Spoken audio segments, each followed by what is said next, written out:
پر مصیبتونو صبر د بری لار ده.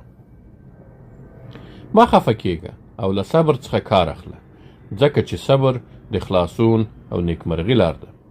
صبر د الله تعالی جل جلاله په لار کې د الله تعالی د رضا لپاره وي. صبر باید صبر جمیل یعنی ښکلی وي. د مصیبت پر مهال اهل سنت او جماعت عالمان له دریو ډلو وسلو څخه کار اخلي.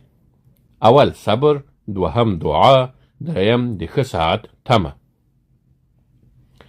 لکه یو شاعر وایي، هغوی پر موږ د مرګ جام وڅښه، خو موږ پر مرګ هم ښه صبر کوونکي وو.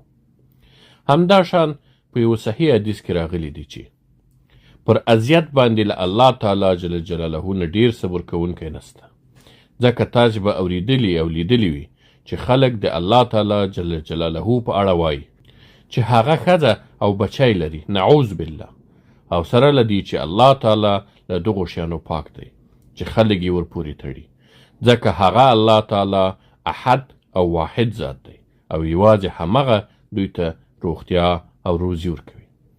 همدا شان په یو بل حدیث کې راغلی دی چې رسول الله صلی الله علیه وسلم وایي، الله تعالی جل جلاله دې پر موسی علیه السلام رحم وکړي، ځکه هغه ډېرې ستونزې وزغملې او صبر یې پرې وکړ.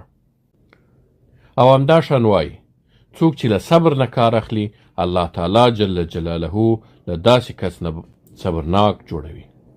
همداراز الله تعالی خپل وروستي استازي ته د صبر په اړه داسې وایي، واصبر وما صبرك إلا بالله ولا تحزن عليهم ولا تك في ضيق مما يمكرون.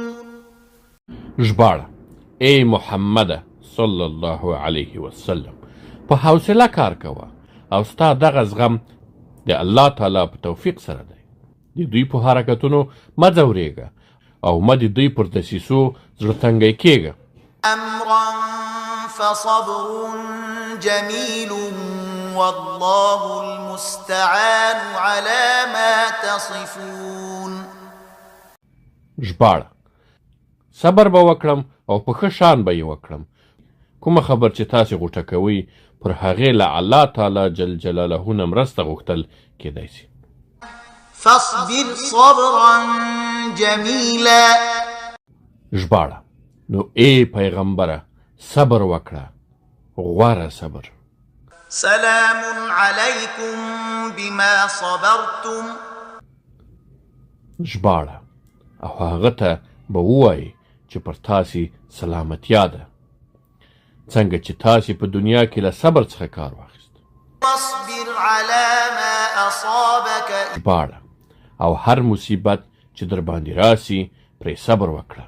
اصبروا وصابروا ورابطوا. ژباړه: له زغم نه کار واخلئ، د باطل پرستانو په مقابل کې میړانه وښیئ، د حق د خدمت لپاره ملا ټینګه وتړئ.